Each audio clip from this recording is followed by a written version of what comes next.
दिन पायल अपने घर में दादी के साथ सफाई कर रही थी।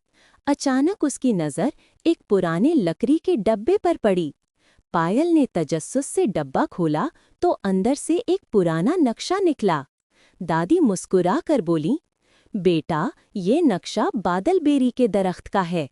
कहा जाता है कि उस दरख्त पर 100 साल में सिर्फ एक चमकती हुई बेरी लगती है और जो उसे खा ले उसे एक सच्ची ख्वाहिश मिलती है। पायल के चेहरे पर खुशी चमक उठी। उसने कहा, दादी, मैं जरूर उस दरख्त को ढूंढूंगी। अगली सुबह पायल नक्शा हाथ में पकड़कर जंगल की तरफ निकल पड़ी। जंगल में हवा होले से चल रही थी। अचानक झाड़ी हिली और एक नन्हा सा जानवर बाहर आया। उसकी आंखें बड़ी-बड़ी थीं और उसका नाम पिप था। पिप ने हैरत से पूछा, कौन हो तुम? कहाँ जा रही हो? पायल मुस्कुरा कर बोली, मैं पायल हूँ और बादलबेरी के दरख्त को ढूंढने जा रही हूँ। क्या तुम मेरे साथ चलोगे?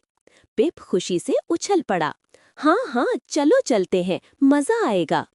दोनों मिलकर आगे बढ़े। कुछ देर बाद वो एक चमकती हुई नदी के पास पहुंचे। नदी के बीच में एक बूढ़ा कछुआ बैठा था। उसने अपनी गहरी आवाज में कहा, इस नदी को पार करने के लिए एक पहेली का जवाब देना होगा। वो क्या चीज है जिसे हाथ लगाए बगैर भी पकड़ा जा सकता है? पायल ने कुछ देर सोचा, फिर खुश होकर बोली, जवाब है वादा। कछुआ मुस्कुरा कर बोला, बिल्कुल दुरुस्त, तुम आगे जा सकती हो।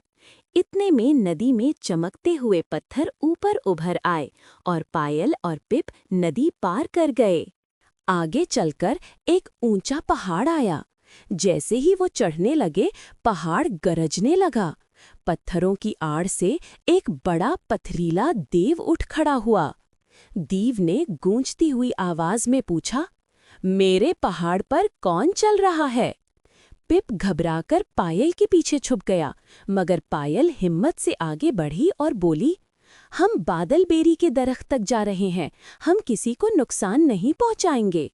दीव ने उसकी बात गौर से सुनी, फिर नर्म आवाज में कहा, तुम सच्ची और बहादुर हो, जाओ, तुम गुजर सकती हो। उसने बड़े-बड़े पत्थरों से एक लंबी सीढ़ी बना दी। पायल और पिप पहाड़ की चोटी तक पहुंच गए। चोटी पर एक जादुई दरख्त खड़ा था, जिसकी शाखें सुनहरी रोशनी से चमक रही थीं। उस पर एक ही बेरी लटक रही थी, बादलबेरी। पायल ने एहतियात से बेरी तोड़ी। पिप ने पूछा, तो पायल, अब क्या ख्वाहिश करोगी?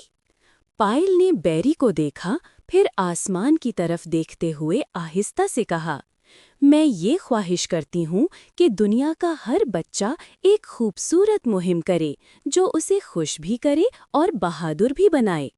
जैसे ही उसने बात खत्म की, बेरी चमकने लगी।